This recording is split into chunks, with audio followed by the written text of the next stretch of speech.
Welcome to Big Apple Mountain Tarot. I'm Mike Rusnak. I'm Everest Hall. In this video, we're going to talk about the Sagittarius new moon that's going to happen on December 20th on or about. December 19th, 20th, and because it's so close to the 21st, this pertains to the solstice as well. Hooray! It's the energy we're riding right through Yule time.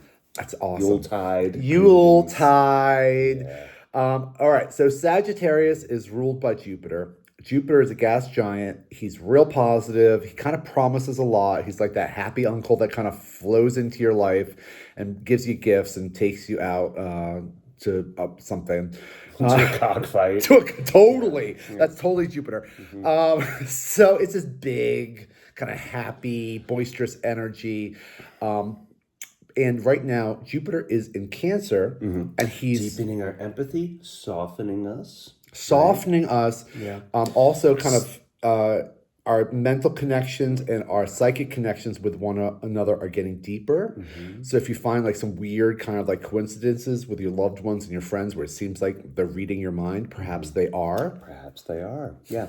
Jupiter is trining to Saturn for this moon. Saturn and Neptune are squaring to the stellium that's happening in Sagittarius. Yes. We have Mercury, the moon, the sun, Venus, all together.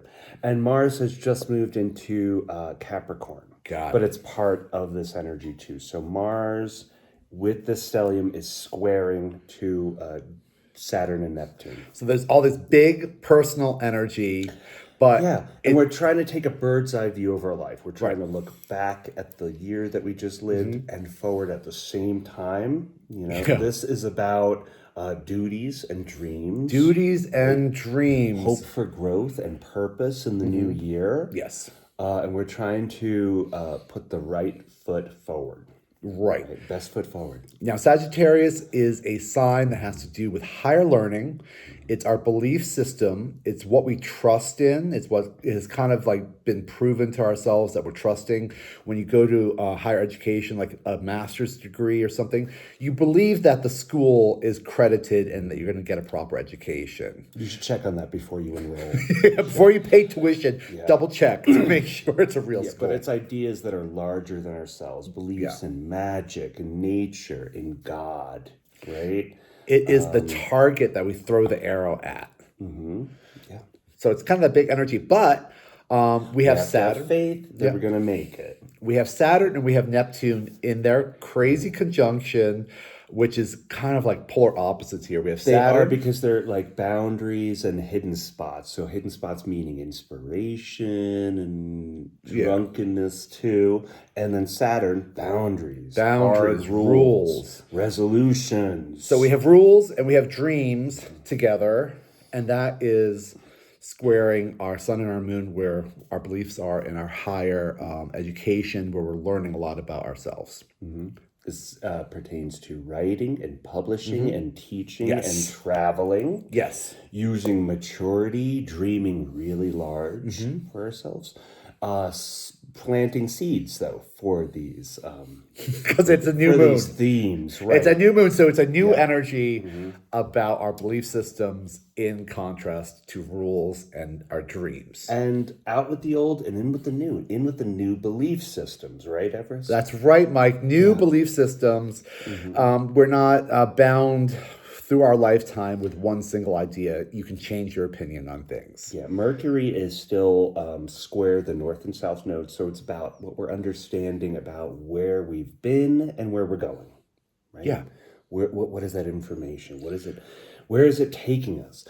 And it might be a discussion, you know, because it is a holiday season in the northern hemisphere and the southern hemisphere. So it might be discussions with friends and families about, you know, our belief systems and where we're going and where we're headed, what our past was about and what our future is about. How we've changed. Yeah, how we've evolved, right? What do we think about law today? And essentially, what we do here is about evolution and the evolution of our souls and our personalities in the world. That's really kind of what astrology and tarot is all about. Yes. Dreams indeed. Dreams. What are mine? What are mine? What are mine? Yeah. So we will go through the zodiac, starting from Aries. Yeah, let's go through. right? Let's start with Aries, and then we'll just kind of get into how that is going to affect you. And it will be easier for the fire signs as usual. Yeah. Because they're trining. Yeah, it's fire energy we're in. So if you are a fire sign, this is going to be a little bit more energetic for you. And so we're going to do the zodiac. You can use this as your sun sign, your moon sign, or your ascendant. Personally, I like my ascendant. So I just kind of go usually with that, but I'm greedy, so I use all of them. I like my sun sign. Yeah. Yeah. So for Aries, Aries rising, Aries moon. This is your 9th house. fellow fire. Fellow fire. This is your belief system. This is your, the whole thing about you, like why you act this way. Aries, we love you so much, but you can be very confusing for people who are not Aries. You do, Yeah. It's new trips, new studies, new messages. Yeah. New beliefs. Saturn and Neptune, though, are in your 12th house. So it's about your subconscious, right? And boundaries and hidden spaces, right? This is a new idea for you. This is a young idea. Something that doesn't quite feel right in your physicality yet because it's uncomfortable. You have no frame of reference for it yet. It's brand new. I think this is pretty good for you. Imagine you are walking on a windy hilltop, maybe in the countryside of England, and you find this big, heavy, shiny sword, this new idea on the ground, and you pick it up and you feel the weight of it, this weight of the new idea, and adjust your body accordingly and raise it up. Ooh, look at all the damage I could do with this new Look at all the drama I could create with this. I don't know why, because this is my 12th house. I don't know why I want to pick this up, but I'm going to pick this up. Think about that. It's hidden spots, and think about Saturn here. Structure, rules, boundaries. Am I going to hurt myself with this? Do I need to do this? Is it helpful? Is it helpful? Is this going to throw my back out? Is this going to freak everyone out? Sometimes that idea that tickles you is tickling you as a warning, dear Aries. Now, Page of Swords has a bad reputation. This has got a reputation as being kind of like Spy in the camp? Spy in the camp, kind of real, divisive energy. But it's also a new idea. Yeah. So new ideas can be really positive, but they can also cause a lot of problems for other people. Careful how you wield. Careful how you wield, dear Aries.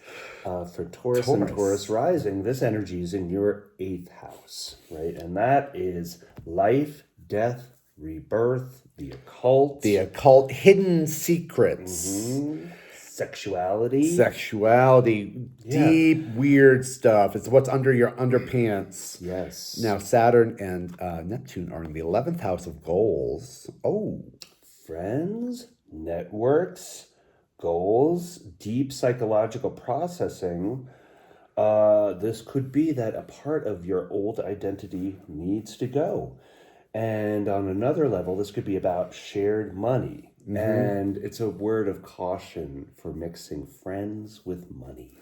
Yeah, we know how that goes. So we have the Magician. The Magician is the number 1 card. The Magician is about taking an idea, taking a thought form, and making it real in the world. I'm going to sneeze. Oh, excuse me. Ooh, that was some magic here. So the Magician, he's got all the tools of the tarot on his table there, and he is got a baton, and he is transforming the idea, the thought form that is in the sky, and he is making it real on Earth. It's a manipulation of the ideas into matter. Whether it's good or whether it's bad, it's a form of transformation and manipulation here. And being that this is in your 8th house of other people's money and death and rebirth, this is super powerful for, occult magic. If we have anybody out there who's a magician, ba-boom, here you go. But also this transformation of ideas into the material world. I'm going to turn my friends into money. right? Yeah. Yeah, you're going to monetize and enslave all of them. All right. I got goals. Yeah. For Gemini. Gemini. This is about your seventh house. Uh-huh. And it is square to the MC, right? And Saturn, Neptune are in your 10th house. So this is about relationships and work too. Yeah. Okay. Queen of Cups. So we're reflecting on our emotions. This is the only card in this deck that has the cup covered. Right. So this may be you working in HR, right? Keeping a lid on it. Keeping a lid on it, but you know what's up. You know what has to happen. You know who needs to be fired. Mm-hmm. You know. Geminis have this crazy way of just understanding people and just kind of instantly analyzing them and being able to create conversation. You know, Gemini is about the mind. It's about information. It's about mutability and Yes. keeping really loose and flexible. Okay. Expanding and transforming everything. And you don't do it with much ado. It just happens. I think it's just that the the mutability is Yeah. important here. So she's got these soft little robes and this soft cape, and it kind of looks like Raspberry Beret video from Prince. You know, it's got the clouds on it, and it's loose and kind of mutable here. She's covered in this soft fabric. She's on the beach, and she is sheltered herself to the world. She's just focused on the waters and the fluids of humanity. But even though she's mutable and soft, she's got a really strong focus on what's under the cup. Perhaps there might be something you're realizing about the seventh house: law, legal, justice, karma, You have to relationships. keep a lid on it, and you know it's not helpful to Yeah. bring up an argument or dredge up some old news or old behaviors. Yeah. No. It's not helpful. It's about looking at your relationships with a new eye. A new eye and perhaps a new way of addressing your concerns about the seventh house. And it's about Doing something very differently. Keeping a lid on Doing it. something out of the box for your relationships. Like knowing I can't expect any can't. more from this person. I know what I'm dealing with. I know what I'm dealing with, and I'm not going to talk keep about my it. lip zipped, and that's it. That's it. Yeah. Cancer. Cancer and Cancer rising, this Cancer energy's moon. in your 6th house. Wow. So it's about health, routines, the earth, right? Your gut biome. Your gut biome, pets, the people that work for you, your employees, your servants, and it's squaring Saturn, Neptune in your 9th house of beliefs and the subconscious. And it's about your personal fitness, right? okay, subconscious. Here we go. We got the Hermit. Hermit represents a Virgo. These are the details. This is the small stuff. This is mental acuity, mental dexterity. He is walking through this kind of wintry landscape with a Giant on the land. like a giant on the landscape, all alone. He has a lantern with a star in it. The star is the seal of Solomon. It is. As above, so below. Right? He's being guided by these principles, the unifying principles of the universe, as below, above. above, blah, blah, so blah. below. That's right. My tongue is very big today. So there's a detail on the mechanics of the universe that's being happened here, and as we're dealing with our day-to-day 6th house stuff, the details of like, how do I get to work? How do I it's like that little mundane stuff. Those mundane tasks are related to the higher mechanics of the world and the universe. It's about finding new faith in your routine, right? Yeah. Yeah. Learning something new, maybe even teaching about your routine. Yeah. The meditation as we do our dishes, the meditation of the chores, the holy kind of detailed work of the day to day. It's not fun, No. but it has to happen.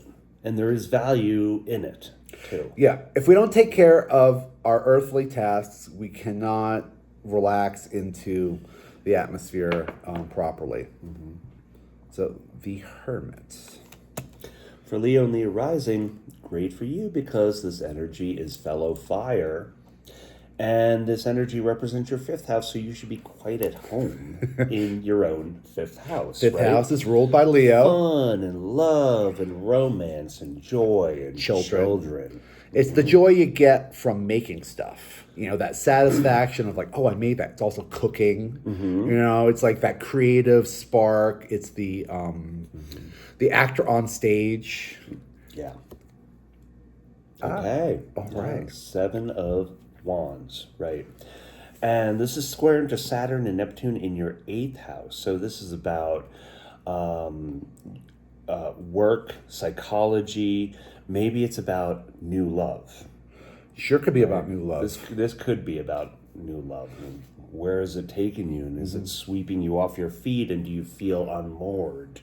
There's an element of kind of balancing passions here. This card is related to the Chariot card, which is also related to Cancer. So there's this balancing our emotions, kind of keeping it cool. Kind of keeping cool and using your courage, right?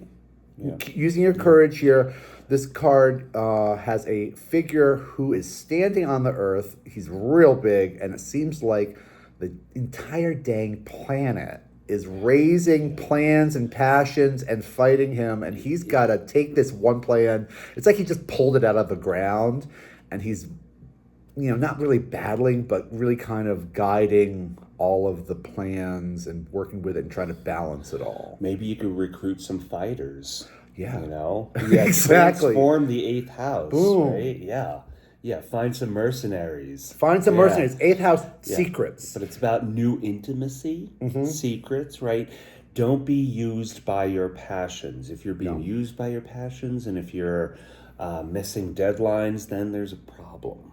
You know? Like this card here could be the act of relaxing into intimacy. You know, like, here's all of my passions, all my plans. Here I am battling everything. But if I just kind of so relax, much to do. So much to do, then so much there's action. No actual joy there. Where's the sensitivity? Where's the heart chakra? Where's the humor? Where's the humor? Where's the humanity here? All right, for Virgo rising, this is your fourth house, square into Saturn, Neptune in your seventh house. So it's about your home. Maybe it's a new home that you're getting. And about your relationships and the setup, right? For the security at home. The setup. Is this you escaping into a dream again? Like, oh, it's going to be this way again. It'll be better if I do this, if we could just romanticize the past. It's a tricky card. It's so sweet. We have these two kids, you know, and when we remember things, we don't remember things properly. This has to do with memory, childhood. We have two siblings, and they're sharing their emotional energy together.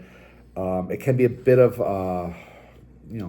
a fairy tale that we tell ourselves about what has happened in the past. Virgo certainly has their own narrative. Their own their own script. There might be somebody trying to tell you that things were sweet and beautiful and good in the past. And kind of like addressing this concept of, you know, sweetness, but we've got the square going on in our seventh house, which is about legal matters and reality of our relationships. You know, it's not always like this. The truth is, it doesn't need to be this much work. If it is that much work, you're doing it incorrectly, right? Relationships, effortless. It's supposed to be effortless, and it's supposed to bring you into a place of security in your home. If it feels like work, it's going badly. Nothing's really happening here. The fourth house... No, because when it's work, then you're accounting for every moment. You know, and you're like really keeping tabs. And you're on defense. You're on defense, and you're splitting the bill, and you're dividing everything. You know, it's like, it shouldn't be that. No. Now, the fourth house is our core. It's our foundation. It's when you fall asleep, who are you? And it's when you wake up, who are you? How do you nurture yourself? How do you cook for yourself? Can you be both of these people together, you know? Safely. And with an adult... adult presence. Adult supervision. Definitely adult supervision. For Libra and Libra rising, this energy is in your third house, square into Saturn, Neptune in your sixth house. So it's about work and short trips, and logic. Right? Speech, the way we talk, the way we study, the conversation we have, and it's squared to the sixth house. Okay. So the third house, Libra, so siblings, right? Yep. Short trips, siblings. Siblings. Here. Yeah, but you're supposed to rest, and piece together something. Puzzle it together. Don't do it too quickly. If you get up too quickly, you'll cut yourself to ribbons. There's a square to the sixth house. Sixth house is the health house. This might be a take a break because things are kind of going too fast in your system, in your gut biome. You go to too many Christmas parties, too much sugar, too much liquor. Too much eggnog. There's a puzzle to be figured out here. It's the enunciation's happening in this little stained glass situation. So there's a puzzle that has taken time. There's a type of birth that is happening that you need to rest for. It's like a bed rest kind of card here. And it's definitely to do with family. Oh, yeah. Too. Definitely. Yeah. Absolutely. Yeah. So just rest and pace yourself and know that there is a new perspective coming for you. And when in doubt, zip it. Yeah. Yeah. For Scorpio rising, this energy is in your second house, squaring to Saturn and Neptune in your fifth house. So there is a tension between how you enjoy your life, the luxuries, and then the fun that you have, and the joy that you create. Yeah. Okay. Scorpio, you got to see it from a different perspective. You got to flip the script here. This is a fabulous Maybe card. you're being forced into this corner, like where you just can't do as you have throughout the whole year. You have to do something radically different, which means taking a breath. This figure is not being tortured. No, No, this is a willful sacrifice that this figure is taking. It's a bit like the story of Odin and the tree. It's a willful spiritual action that needs to happen so they can kind of evolve. There's a flip that you got to do about the way you think of yourself and your value systems and who you are and what makes you so wonderful. It's also about the senses, second house, Taurus, the senses, the way we eat, the way we drink, the way we speak, what we hear, what we see. If things are feeling really dark and horrible and just oppressive, maybe you're watching too many horrible things or listening to too much aggressive music. It's true. The music you listen to really affects your brain. The smells that you sense. it's 101, but it's like, duh, right? It's 101. We need the reminder. Right. We need the reminder. We started watching a really scary movie and then we paused, right, Everest? I'm like, we've seen this before. I know how crazy I know how brutal this this movie is is right now. It was Mandy. I don't know if I could ever watch Mandy again. I love this movie, but It's so beautiful, but it was like, we don't need to take this ride again. no. Let's put something funnier on. Let's put something funnier and it's Joyful, right. The joy, that the performance, the happiness, the children, the love is squaring to your personal values. Something is happening which is causing this tension there. So just turn it on your head and approach it from a totally different vantage point. Yeah. Scorpio. Okay, now Sagittarius. Hey. Sag and Sag rising. This is all about you. This is all about you. This is all about Your you. life path and your appearance. Quite literally, it's a chance to reinvent yourself right now. Get a different haircut. Yeah. Do something differently. Forget about the holidays. Have a vacation, right? Take a trip. Yeah. Square into Saturn and Neptune in the fourth house. Ooh. Yeah. So this is very much how you nurture yourself, your core, your safety. Yeah, self-care. Your body on the planet being in a form of tension against not just your home but your core beliefs, your ancestors. It's about your DNA. Your right? DNA, man. Your DNA, maybe some dishes that your relatives made at the holidays that you remember, and you just want to recreate it, but get back to your roots somehow. Get back to your roots, perhaps even, this is who I am. God, this is where I come from. And if you see the queen here, she's on a landscape. And the landscape has its own fruits and vegetables and its own plants and its own kind of organics of that territory. And it's getting clearer. There's all these clouds and all this mist and all this water. And it's becoming clearer. It's about the Queen of Swords. It's about thoughts, legal actions, the law of who you are on the world.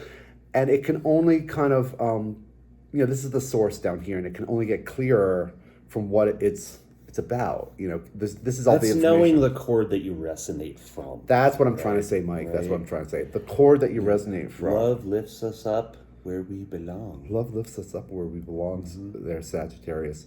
And refine it. There's a refinement here. Take all of this in our fourth house, all this, core stuff, who we are when we wake up, and refine it. And can you bring that into the earth kind of as a singularity? Very good at Capricorn and Capricorn rising. This energy is in your 12th house. Yay. Square into Saturn, Neptune in your 3rd house. So it is about revolution within your family and your siblings, and using logic to love yourself and to release this kind of inherited pain. Yeah. Right? Very good. Interesting. Okay. We got another king here. Queen of Swords and the King of Swords. Interesting. Okay. So let's be honest. Capricorn, talking about your subconscious, about the things that you're not aware of, about your blind spots. You're a very material action kind of workaholic, doing it energy, not necessarily the one who's thinking about the dreams and what's happening in the back of our minds. There's this little bladder between our subconscious and our forward mind. And there's a truth happening here. Perhaps a blind spot is going to be revealed to you. It's like, oh, dang, it's that. That is the whole point. And the 3rd house being our communication and also our siblings, it kind of gets a little bit muddled the way we're speaking. Yeah, but because it's the 12th house, and that's Pisces, this is also, again, about spirituality, what we believe, right? Yes. Even religion and what we used to think and what we now think, and maybe taking a new step in that area. It's not so much about poisons and escape and drunkenness, although it is the holidays. Yeah, it is. But, let this be about expanding your faith, right? This is Sagittarius. This could be... This is a sword saying, I know what I want to do this year. Or I'm going to be lecturing. Here I am on stage lecturing about all the wonderful things I know. Third house is lessons, yes. Short trips. Short trips. Yeah. This could be starting a podcast. This could be a way of kind of expressing yourself in a totally new, more artistic way that has to do with the connections with everybody. It's Pisces, kind of mutable ocean energy, the depths of the sea, what's below, and it's very clear. Okay, for Aquarius rising, this energy is in your 11th house, so you should be quite at home, like Leo. Oh boy, in your own house. Yeah, because it's about friends and goals and the future, and it is squaring Saturn, Neptune in your 2nd house. So it's about finances. It's about money. It's about money and goals. Oh, yeah, and he moves with his heart rather than his head. Money and goals. All right. 11th house. 11th house isn't necessarily thought of as a work house or a money house, but it has to do with networks. It's networks. Now, I was in sales for the longest time, and it's all about the network. It's all about the people and the connections you have. That's the only way you could shake that money tree kind of figuratively is by calling your friends, stirring the pot, cold calling everybody. This is a water card. The knights they work for the king. He has Mercury in his head. He's moving forward with the cup. It's as if he's going into a new territory. I've got a lot of different ideas about this card. It's kind of confusing to talk about sometimes. The Knight of Cups sometimes is about an emotional offering and like kind of emotionally getting somebody to get involved in the task. It's an emotional message coming from your friends. From your friends. Yes. This could be also about the cup, about your culture, your cultural heritage, the waters that you come from, and bringing it to another place. So your values, water isn't necessarily talked about value system, but your cultural values being brought over and introduced to your friends and increasing your networks.